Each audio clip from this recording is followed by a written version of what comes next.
Welcome to Innovating Music, a podcast from the UCLA Herb Alpert School of Music and the UCLA Center for Music Innovation. I'm your host, Dr. Gigi Johnson.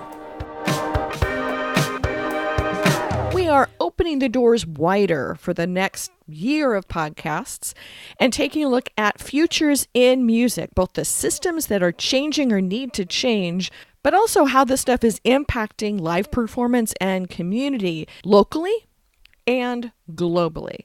Please join us by subscribing on your favorite podcasting service and sharing this with your friends and colleagues. So let's get to the next podcast topic.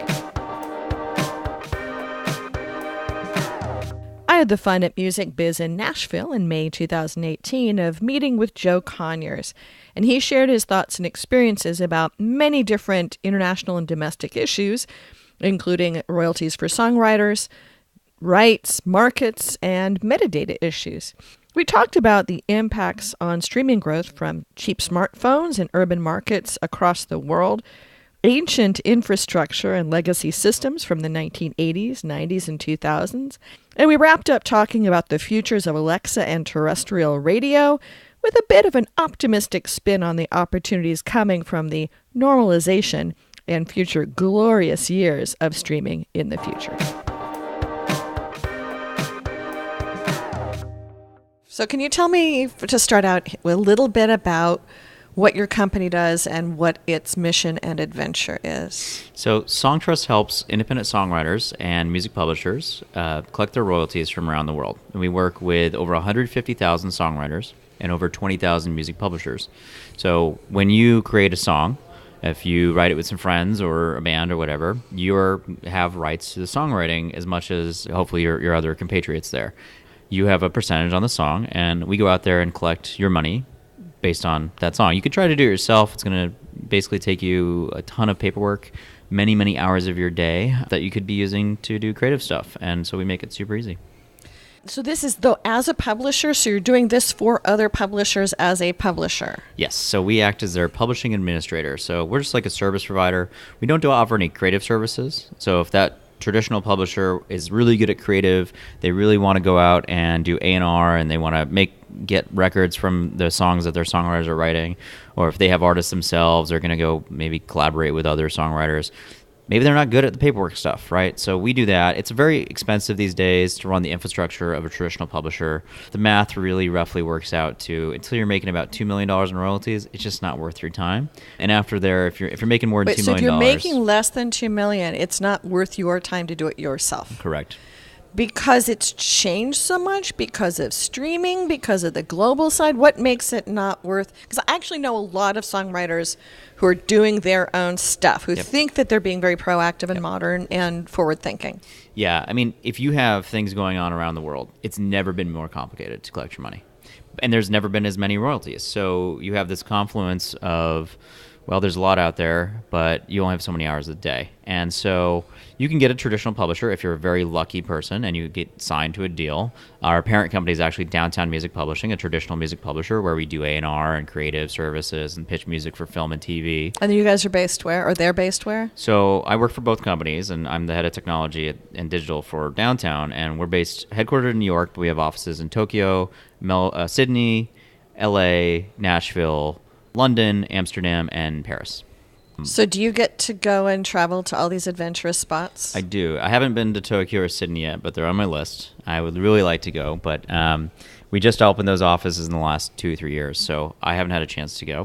We're actually really excited to do more work in Japan with Songtrust. We've been hitting the ground there, and it's a unique market. It's very complicated, obviously, given the language barrier, but the streaming market is just about to pop there, so I'm pretty psyched about that.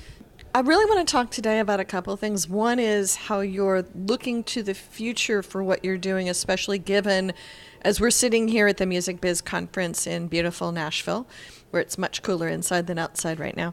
But the fact that we've just spent a lot of time listening to how streaming has just transformed the market in the past couple of years. And in a session earlier today, looking actually the past 3 years, if we look internationally, but we're talking mostly domestically here, and I'd really love to also talk about what you are seeing, because you're kind of at the front edge of some of the change happening internationally. Yeah. So Yeah, I mean, we've been licensing fringe markets for a while.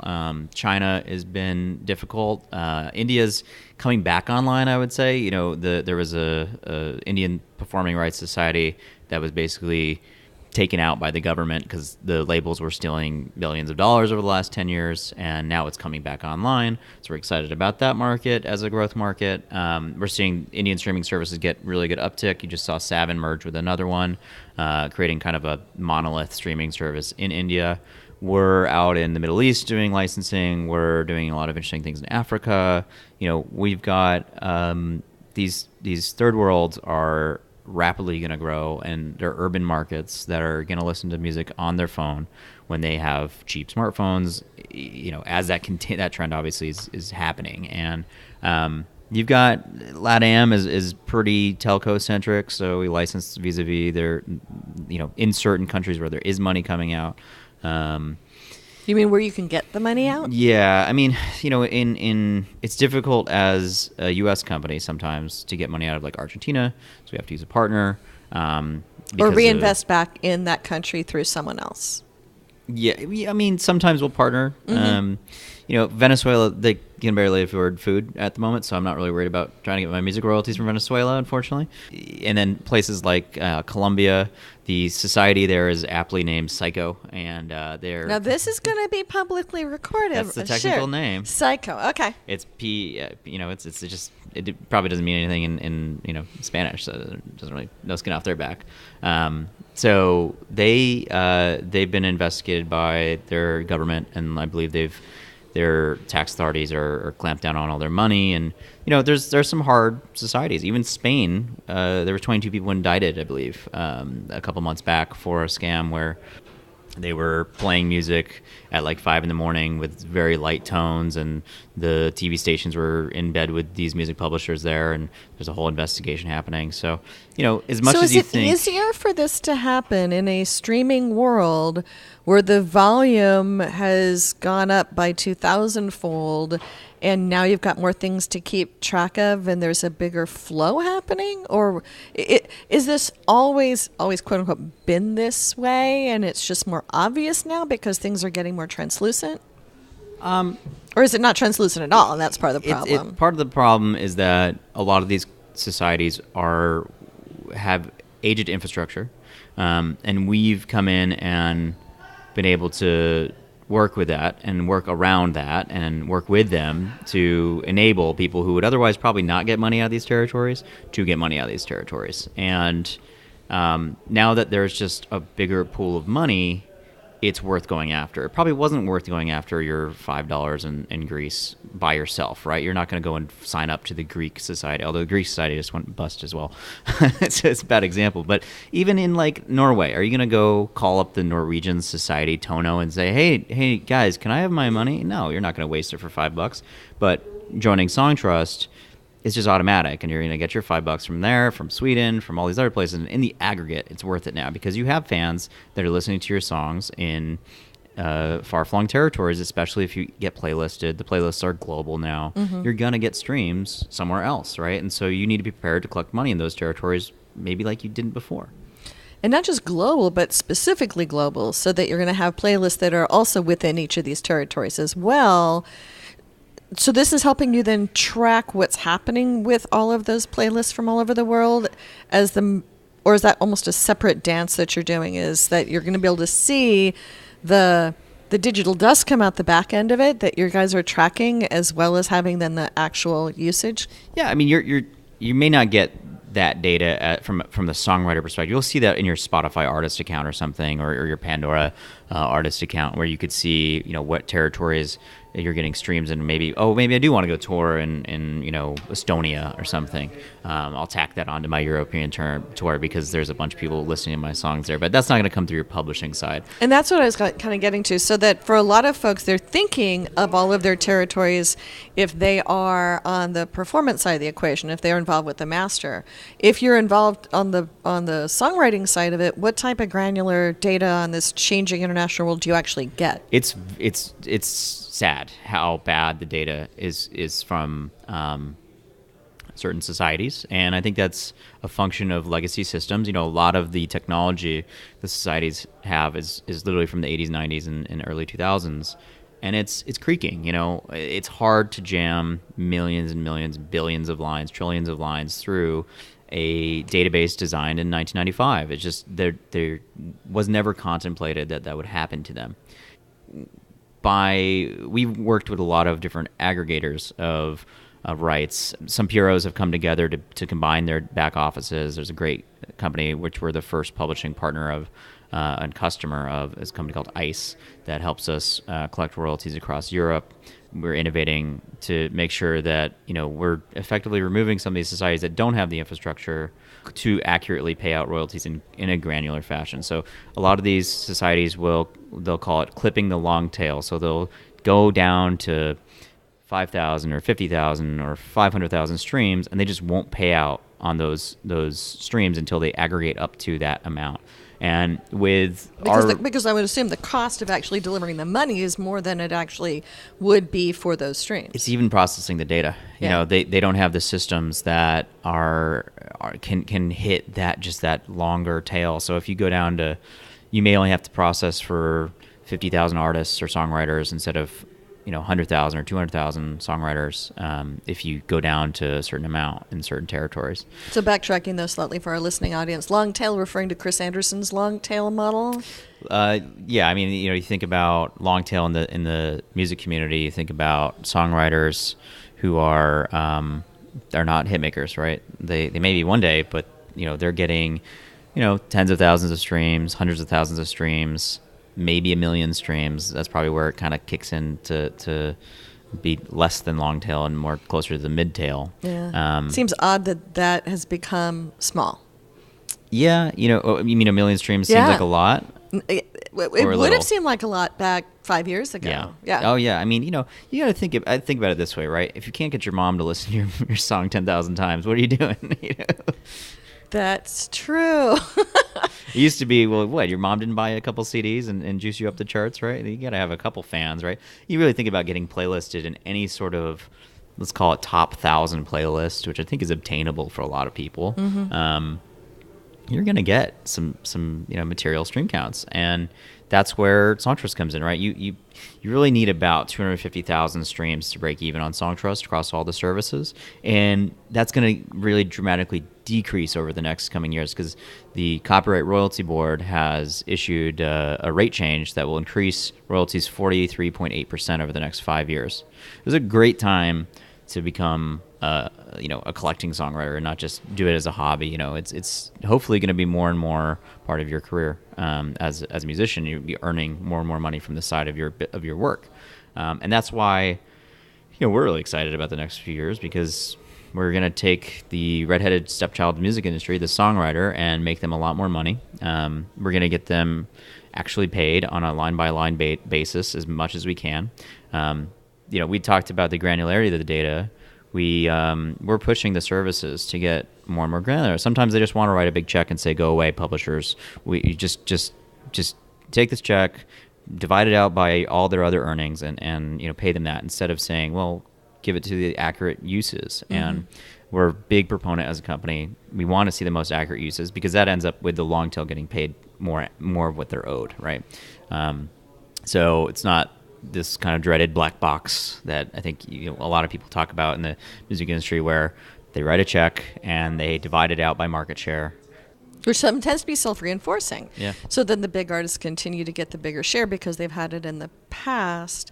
And if they are having granular, if they're having very small pieces of it beginning to grow, they won't be seen until they're bigger. Right. For the baby songwriter, you're not going to get your money unless you're in these systems. And you can try to spend the hundreds of hours I've spent filling out paperwork and dealing with these crazy terminology, or you can click here to join a company like mine, right? We are here to try to make it easier for these songwriters, and that's my mission in this business. It's looking up, finally. We've been working on this 7 years, and we are now the biggest music publisher by volume in the world. Sony TV, for example, is 100 plus years old or whatever, and they have about 36,000 songwriters. So some context here. About 1 in 5, I call them professional songwriters, people who are getting set up with a performing rights organization, come through Songtrust every year now. And that is not just, I mean, this is across many countries. You're both collecting and representing artists from all these different countries as well. Yeah, I mean, we represent a vast number of territories that we're direct with the societies in. We can help you collect, even if we're not with that society, though it may be more complicated. It's hard. I mean, if you're in North Korea, you're not getting your royalties, right? But if you're in, we have a client in Kazakhstan who has streams in the U.S. We have a client in just about, I think we just did the research, and we have a client in every single state in America, even in Montana. That was our last one. I think we had to run out and sign one. Even in Montana? I love Montana. I know lots of artists and songwriters. Send them my way. We need more. Okay. Well, let's come back to you. We're talking a bit about expanding into Japan and Australia. Japan traditionally has been a CD market, including, if I recall correctly, the fact that you'll have the strips down the side of the CD that you turn into concerts, which... Yes. The girl group and boy group, it's kind of like the Willy Wonka ticket style. You'll buy all these CDs, and hopefully you'll get to meet the person in the group. So they're finally getting deeper into streaming? So about 6 months ago, a company called Music Ally went into every single meaningful manager, which managers hold a lot of the power in Japan. Mm-hmm. They went to them and explained how streaming works. And they're just like, really? This is what streaming does. This is how much money we're making in America. Why aren't you making this a priority? Because you could be making all this money. And they said, okay. So I predict the next few years in Japan will be transformative. And, it hasn't been for lack of trying. I think there wasn't the focus and attention on what it could be. Mm-hmm. And that will be coming in the next few years. Jazz Rock is a society that has some pretty... pretty old technology and practices. It's the classic Japanese salaryman style vibes, and it's a bureaucratic old company. We're confident that eventually things will change and be more transparent and open and easier. And we've spent a lot of time on the downtown side, opening our creative office there, and we're spending a lot of time on the Songtrust side trying to figure out how to really do some great work there. We do a lot of folks world outside Japan right now that they're local publishers and they're good with Jazz Rack, but they need help outside the United States or outside of Japan. It's an interesting market. It's going to take it's going to still take 5 years, but I think they'll see the light with streaming.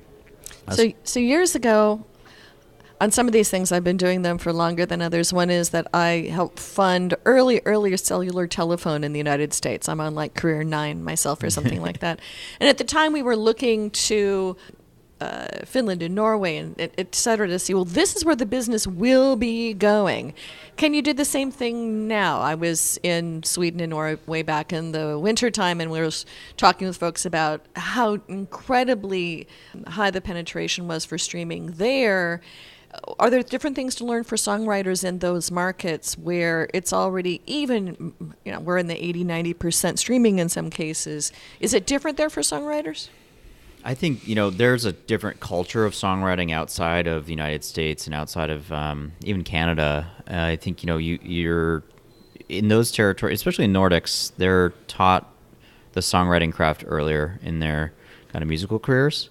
And I think it's more respected than just being the performer artist. I think it's, they think about the creation of music more than the performance of music as a separate kind of interest or hobby or profession. And obviously there's some very well respected and massive songwriters like Max Martin, I believe he's Swedish, and I think Shellback is also they're from one of the territories, I can't remember off the top of my head, but they're people who have become superstars from those countries. And I think the streaming markets for them just seems so natural because it's been there for so long. They also were early adopters of HD radio, which is pretty interesting. Norway has actually cut off terrestrial radio, I believe. It's a small country. They can do kind of more dramatic things like that. WIMP, which became Tidal, was really early there. Obviously in the news, and they're facing some challenges right now. But, overall, I think they've just been early adopters. I think that's because they have a super high penetration rate on cell phones and urban-centric kind of demographic. Are they things we can look to for the future more globally and across the U.S. market? I think the U.S. market's pretty solidified in terms of, what is people are obviously adopting it. We're in that late stage adoption cycle. We still have a lot of more work to do. Amazon's probably going to get the biggest market share out of all the folks, just because Alexa is such an easy way to use music.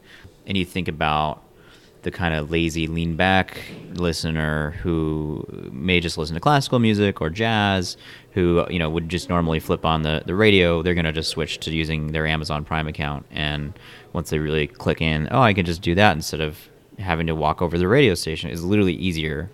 And I don't know if it's 10x better. I don't think it is, but it's 2x better, so you'll see some adoption.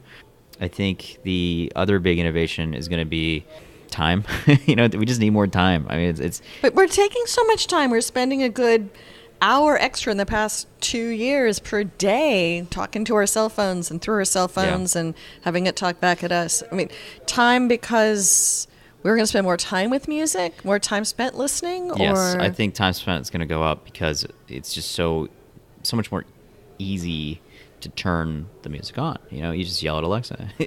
I get home, I'm like, turn on this, Alexa. I call it my Alexa computer because I feel like giving it a name gives it too much power. You gotta keep it an object, right?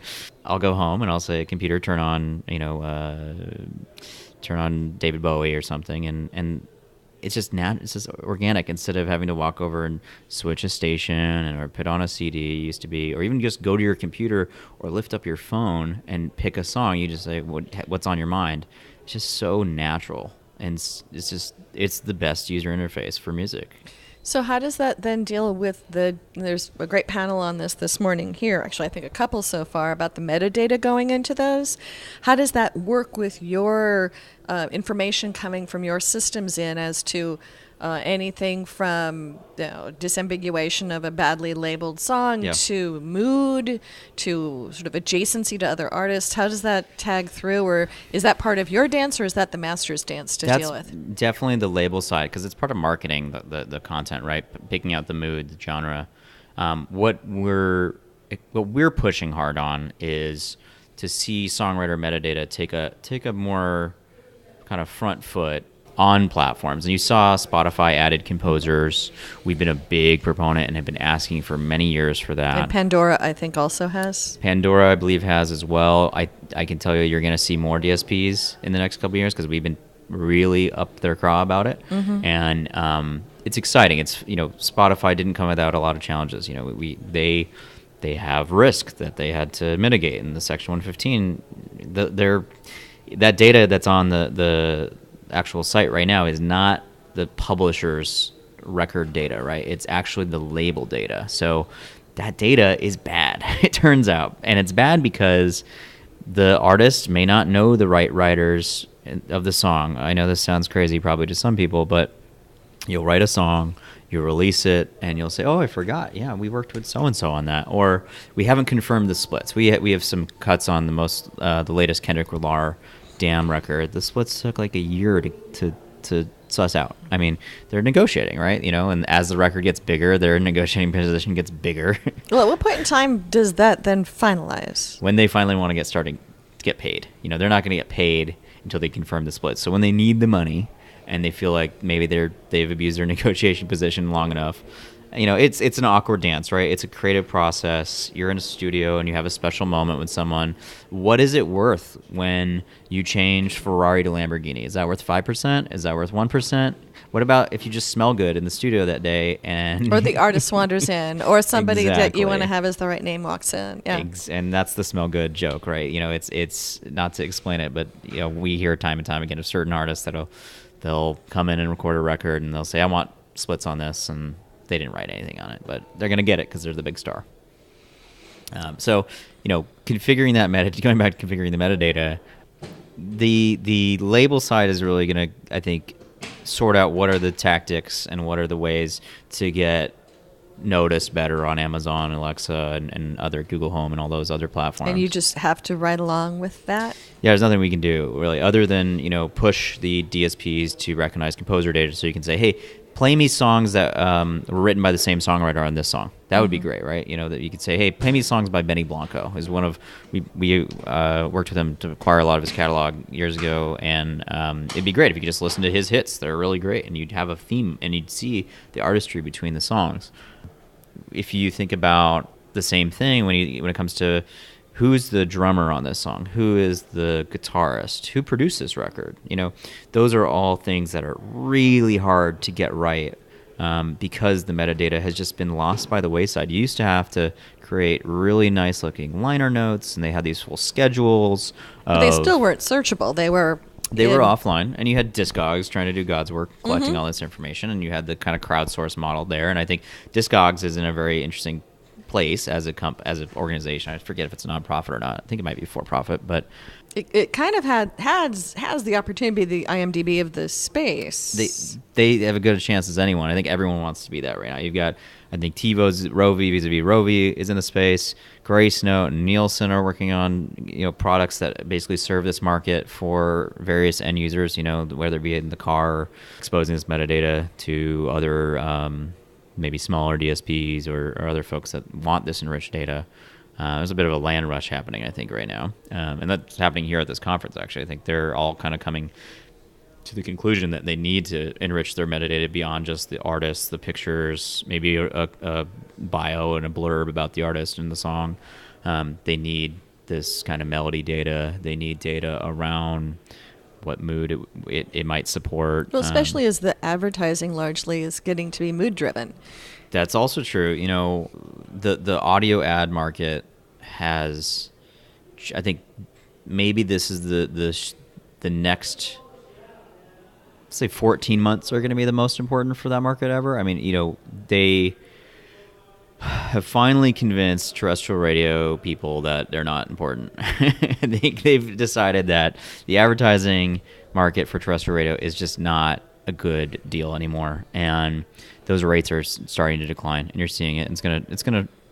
We're gonna take the gas out of that, and as it should, because there's no attribution, and all these new platforms are going to enable, hey, I want to target people who are driving to buy a Dunkin' Donuts. I want to only do those people, right?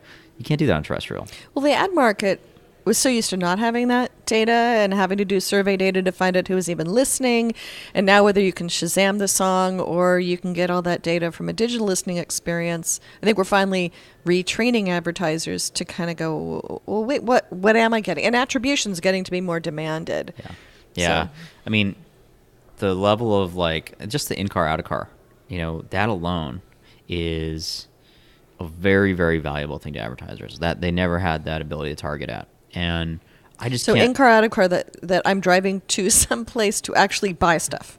I could be going somewhere. Maybe if I'm Jamba Juice, why am I advertising to people in their home or when I could be advertising them in their car? Right. I mean, they're out of the home. They're more targetable to go achieve a purchase. Or in the morning, you know, a breakfast place is going to target people who just started their car. And terrestrial, you can just blanket it, but you know, you don't know if they're listening from their workplace or listening from their house, or they might not be as actionable.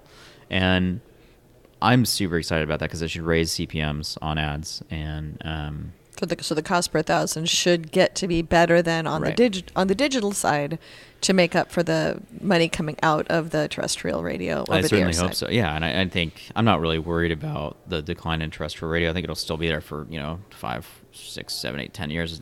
But it is a big payout for songwriters. I mean, if your song actually does well on playlisting, no matter what the country is, that then gets picked up. Then now, kind of the opposite direction for radio. Certainly for hit songwriters, terrestrial radio plays an outside influence in their income, and that will be taking a hit. But I think the increase in streams will, in the aggregate of all songwriters, be better for the writing and music community. I do think that hit songwriters are going to take a hit, for lack of a better word. But they were getting paid outside of what they should have been paid because of these surveys and because of the way that call-outs work and all that. It's that world is changing. You see Stanford just put out a great survey around how people who use streaming services go deeper into the catalog. They listen to more and more different artists, different songs. You're not necessarily going to go listen to a full album as often these days. You'll go to one artist, maybe hear their next song, then it'll jump to a completely different song. Maybe it'll go to their other EP instead of from their LP and back to their back catalog because of the way that the algorithms have been designed, and you can configure your kind of listening on these services. And in the way that you might experience a single, it'll go from the single, then you'll go down to the next EP, and then maybe it'll jump to a different radio, essentially, right? And it's different than the traditional, okay, I'm going to put the CD on and just listen to this all the way through, right? Or even in, I think, the way that Spotify's figured out how to optimize for longer listens, they've enabled more variety of music, which I think is good. I mean, one of the big complaints I think a lot of songwriters have is that are in my kind of main market, the DIY market, is that they're not obviously represented on radio. So how do I get exposed to more listeners? And streaming has been great for that. Streaming ultimately on balance is better than the existing market for the DIY folks to succeed at becoming like a middle class musician for sure. I think used to be able to go sell a bunch of CDs. Obviously that's over, but the ability to get discovered is so much greater than it was before. Maybe you used to be able to be a niche artist and sell CDs and so on, but you can still do that. I mean, you can go on to Pledge Music or Kickstarter and have your kind of audience be monetized vis-a-vis merch or live performances. Or vinyl. Vinyl's still growing. Or oddly cassette tapes. The tape scene, the good old tape scene. So you're talking about the fact that whether it's Spotify or their other paid playlist or paid subscription environments is good for your clientele, your wonderful folks you're doing business with. Is that also across the world growing in the same way? We've seen numbers today at this conference about that. We've had strong double-digit growth. We're having in lots of markets, not as much though in Europe and Asia, as streaming though is not necessarily new or newer in some countries. So where are we going? So where's the growth come from next? Are we kind of in a few years of more people saying I should be paying for this and not an ad market? People are going to get convinced to get off their ads. It's eventually you get annoyed by the ads, and especially as a lot of the services get into their more out of their growth mode and more into their let's get some profits mode, they're going to turn up the ad load, the amount of minutes per hour or per, streaming session where you're going to hear ads. And there's a delicate balance there, right? You can annoy people so much that they maybe go back to piracy or maybe they go to a different service, but a lot of people are just going to convert to paid. Or in a service where they then their data is being used to have them buy things like Amazon. Right. Yeah, or as a ancillary additional give, right? It's the price inside. Yeah. I think there's still people, obviously, in America who've never heard of streaming, and they still don't understand that that's a thing you can do.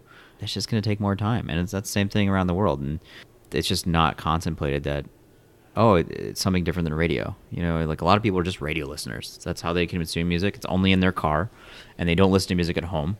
As they get newer cars, and as they just spend more time in the universe, they're going to get exposed to what is a streaming service. I know it sounds so silly to say this in 2018, but it's the reality is, not everyone uses streaming yet. Your audience probably on this podcast definitely does.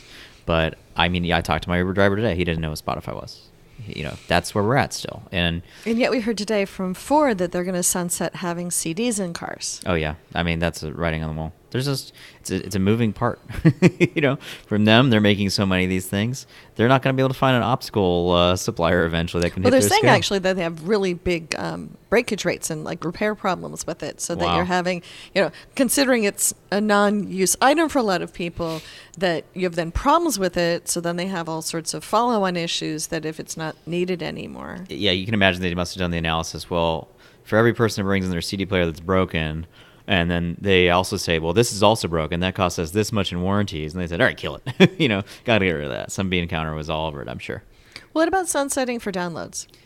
We've seen, iTunes is going to go out of business in end of 19. So they've said that internally and not on the record. I Yeah. I'd imagine that's the truth. Maybe but they'll we're seeing extend it here tremendous and there. decline in downloads in the Yeah. U.S., other countries as well. Yeah. Then what if I actually want to own a track? I think Bandcamp is going to have a great time in the next 5 years. There are diehards. People, I mean, I was on a SiriusXM show a couple days ago, and we had a call in, and they said if she listens to a song more than 3 times on Spotify, she'll go buy the album. And I was like, you're my whale. I love you. Can you, like, I need more of you, but I'm not going to convince people to do that, right? The cool thing about streaming is back in the 90s, I think at peak, it was like $76 or something per average human. Even inflation adjusted, I think that doesn't come out to, what you're earning now from a streaming environment. So the average revenue per user has gone up in the last, 20, 25, 30 years. That's really exciting to me. It means that more people are spending money on content. I think that is the biggest shift in our industry, to get our people, to get them to grow the pie, right? That's what's so cool about this. Ultimately, I think we'll see some shrinkage on terrestrial, right? But just getting more people, and as kids become from college and play their student plans into paid plans, we have a whole generation that only knows streaming, right? And they're all on $5 Spotify accounts, and those become $9.99 real fast. And so there's a huge coming upswell just on that. You have the next 4 years.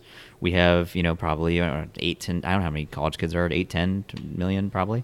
That's going to be an extra 50% on those accounts. So there is so much greenfields in the industry. And you guys are nicely positioned for I was going to say normalization of this, but totally. For the making this a distinct, normal, processed, clean pattern. We were 5 years too early. I mean, I thought we'd be where we are now 3-4 years ago, and we weren't. And we're here now, which is where I'm glad we're still here as a company. And we spent a lot of time, building our infrastructure, so we're prepared for the coming glorious years of streaming. I mean, that's what we're going to be in the next 5, 10, 15 years, until we can configure some sort of device to beam music right into our brain or something. Well, is that I've been seeing all these charts today at the conference, and things I've seen extensively before now, but we thought the downloads were going to be that, and that streaming was going to be maybe there, where YouTube's been around since 2004, 2005. So we've had streaming music and the video side for a while, and that's gotten to be a smaller piece. I've been hearing a lot about music videos actually today here. Is streaming the next big thing for a while now, or is it that we're going to be expecting immersive experiences in our car, and you're going to be dealing with the licensing side of that? If you think about, the next wave is like us being so lazy in our Ubers that we're driving everyone everywhere, and we're using VR headsets in our Ubers. Maybe we're watching more concerts, like on a per capita basis. I don't think that's really going to change that dramatically, but 15 years could be a really weird time. We could all be just being shuttled around in our flying cars and rocketing off to Mars and watching our VR experiences. But streaming is going to be the way people are going to consume music for the next 15 plus years. I don't really see that changing. Any last words as we close up? It's been fun. This is a great chance to talk about our future here as an industry. The cool thing about the next few years is that normalization of streaming, right? You put it on the head there. It's really important that we get more and more people on these streaming platforms, because they're going to pay that $120, and ultimately that's going to go into the hands of creators, and then more great music's going to be created. Well, that wraps up this podcast. Many thanks to the UCLA Herb Alpert School of Music and the UCLA Center for Music Innovation for being our hosts of this ongoing series. You can subscribe to us in all the usual places, or you can come find us at innovation.schoolofmusic.ucla.edu. Join us again to follow the other adventures that we will be tracking down in innovating music. Thanks again.